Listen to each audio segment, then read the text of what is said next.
Thank you to all of you who has made statements here today, because if the ambitions and the plans presented here today will be reality, I think there is really a hope, something that we all need, which many of you also has stressed. As many of you have said also, there is no time to lose in raising our global ambitions to adaptation. The latest IPCC report leaves no doubt that the climate change is accelerating much faster than expected.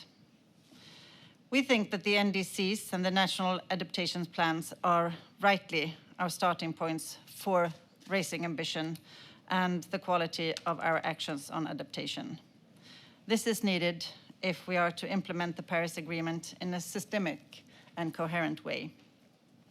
If we are to allow adaptation action to improve and really be successful, we need national whole-of-government approaches where adaptation needs are duly considered from the outset in national priority setting. The ongoing update process of the NDCs provide a key opportunity to generate just such a whole-of-government approach. Sweden has tripled its climate finance within development cooperation since 2014, with roughly a balance between adaptation and mitigation. There is an apparent need to put more emphasis on adaptation and to provide more financing in this regard, as made evident, not least by the IPCC report. At the same time, a strict 50-50 division between adaptation and mitigation could be challenging. In our view, development partners' own priorities should always be at the starting point. The balance should therefore reflect the priorities of developing countries.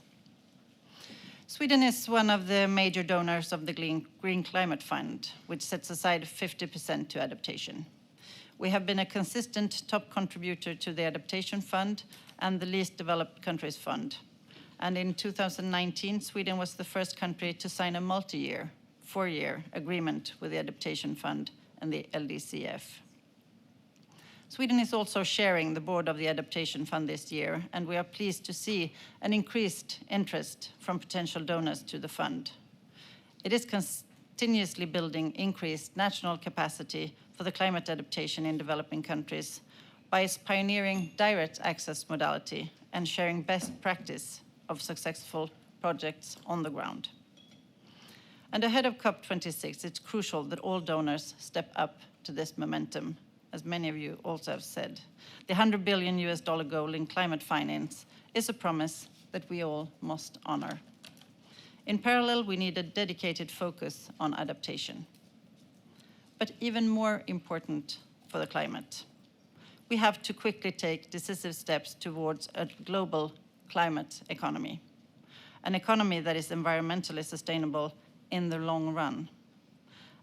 All our financial flows must, as soon as possible, be in line with the principles of the Paris Agreement, because only then will our climate finance support be catalytic and have an impact that takes adaptation to scale.